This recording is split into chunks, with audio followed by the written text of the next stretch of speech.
Okay, so x equals 0 is the y-axis. That's one of our borders.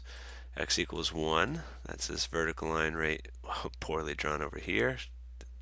Yeah, okay. Y equals 0 is the x-axis. And then 2x to the third should look something like this. Wait, something like this. Okay, so we need to figure out where those cross. And to figure that out, this is where x equals 1, so plug in 1 in here. If you plug in 1 in there, you get y equals 2. So that's the crossing point of these. And the crossing point here is 0. If you plug in 0 in for x, you get out 0 for y. And so we're supposed to take this region. I'll put dots because it's looking like I shaded other stuff. Rotating it around the y-axis. So we're imagining this region getting revolved, starting from over here, spinning it all the way around, coming back behind, and then ending up right here again. If we're going to use the disk method, then what we'll want to do is we'll want to think about the formula for one slice. So if I was to cut a slice out of this 3D region here, it would make a circle, right? A disk. The biggest disk we make has a radius of 1. It goes from 0 to 1. And then the disks just get smaller. And so to figure out the radius of that disk, it depends on where we are. Let's see. I think we have to use the washer method though, because there's something missing inside this disk. Right? So if you were to cut a slice right here through that 3D object, we only want this part of the shaded region, so we would have to cut out this one. So you could think of this as one big right cylinder with its the base right here. So think of that entire volume, that right cylinder around the y-axis. We just want to cut out this area from it. And when we do, we'll be left with this area, and that will give us the volume we're looking for. And so that's really the disk method. And maybe I'm missing something. Maybe we could do it with the washer method.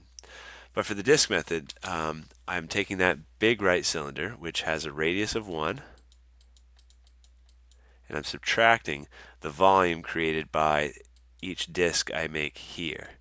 And so the radius for each of these disks, so if you cut a slice right here, here's my disk flattened out. The radius depends on where we are in this curve. And it's the x distance, so it's the x value on that curve. So to find out what that x value is, we need to rearrange this formula just to solve for x. Okay? Because if you divide that 2 from both sides and you take the cube root, you get x is y over 2 to the cubed root, or 1/3 power in other words. And now if we integrate starting at 0 on the y-axis, and then we get every other disk all the way up to y equals 2, we have things in terms of y. So this is the radius. It's pi r squared. So here's my pi, here's that radius, and we're squaring it. Okay. So this is pi, and then here I'm going to clean up that integral a little bit. It's from 0 to 2. And it's a 1/3 power squared. So in other words, that's y over 2 to the 2/3 power. So to take that antiderivative,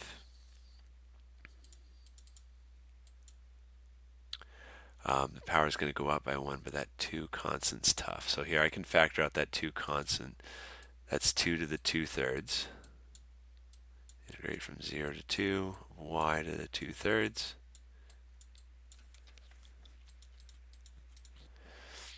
So 2 to the 2/3, that's the same thing as 2 to the 1/3 over 2. Because power is subtract. This power of 1/3 subtracted by 1 makes negative 2/3, which is what we have down here. And then the integral from 0 to 2 of y to the 2/3, the power is going to go up, so that's going to be 5/3. So we need to multiply by the reciprocal, by 3/5, sorry. It's y to the 5/3 from 0 to 2.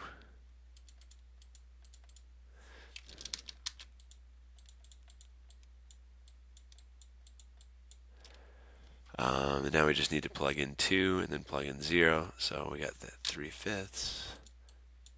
And if you plug in 2, then you get 2 to the 5/3. And you want to subtract that by what happens when you plug in 0, but that's just going to be 0. So you don't need to worry about that part. Okay, and then let's see if it cleans up nicely, because you got cubed root of 2. So 2 to the 1/3 times 2 to the 5/3. That makes 2 to the 6/3. In other words, 2 squared. Sorry, squared, not 6. We got 2 on bottom still. We got 3/5.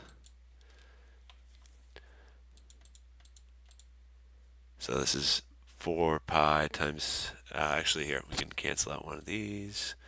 So we got 6 pi over 5. So I paused the video because I thought I had done something wrong, because this is going to be negative, and I did. It's actually at the beginning. The volume of this right cylinder, you might have thought, is pi r squared times h. And you're like, why isn't he doing that? It's because I just made a mistake here. Pi r squared, and then the height of the big right cylinder is 2, because that's where we are on the y-axis. So this should be times 2 the entire time. So the correct answer is, let's see, this is 10 pi over 5 minus 6 pi over 5, so that's 4 pi over 5.